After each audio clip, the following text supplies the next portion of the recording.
Assalamualaikum warahmatullahi wabarakatuh. Nama saya Nafisa dari kelas Fikih Jinayah C. Dibuatnya video kedua ini untuk menjelaskan materi yang kedua juga, yaitu qisas dan diyat. Yang pertama mengenai qisas. Qisas itu memberikan balasan kepada pelaku atas apa yang ia perbuat. Karena ia membunuh, maka hukuman yang paling setimpal itu membunuh juga atau diberikan hukuman mati. Untuk landasan hukumnya ada di surat Al-Baqarah ayat 179 yang artinya, dan dalam qisas itu terdapat jaminan kelangsungan hidup bagimu, hai orang-orang yang berakal, supaya kalian bertakwa. Kemudian ada 3 kategori pembunuhan. Yang pertama pembunuhan sengaja, yang kedua semi sengaja, yang ketiga adalah tidak sengaja. Untuk yang bisa diproses dengan qisas itu cuma yang pertama tadi, yang pembunuhan sengaja.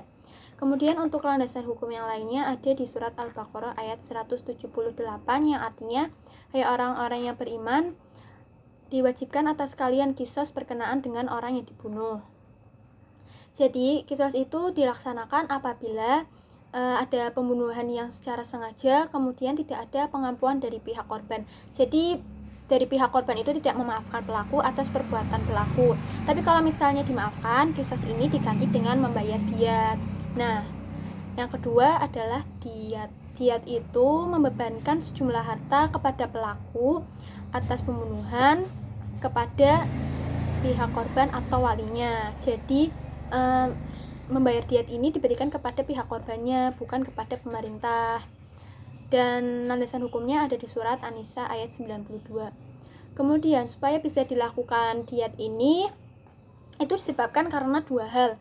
Pertama, pengampuan dari qisas, jadi dimaafkan dari pihak korban, dan yang kedua, korban lari atau melarikan diri, kabur, tapi sudah diketahui siapa pelakunya, jadi dibebankannya kepada ahli warisnya. Kemudian diyat itu ada 2, ringan dan berat. Yang ringan biasa disebut dengan mukhafafah, kalau yang berat itu mughaladah. Kalau diyat mughaladah itu disebabkan karena membunuh orang Islam yang merdeka dengan sengaja, tapi kalau yang ringan itu tidak sengaja. Kemudian untuk berapa jumlah diyatnya itu dibagi menjadi 2, pembunuhan seorang muslim dan penganiayaan seorang muslim.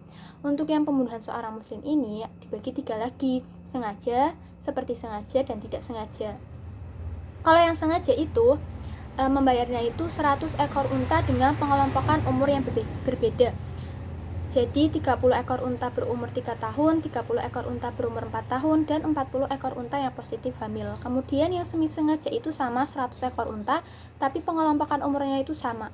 Kemudian yang ketiga itu yang tidak sengaja, itu seperti hadis itu 1/5 dari 20 ekor unta berumur 5 tahun, 20 ekor unta berumur 4 tahun, 20 ekor unta berumur 3 tahun tapi yang betina, dan 20 ekor unta berumur 3 tahun tapi yang jantan.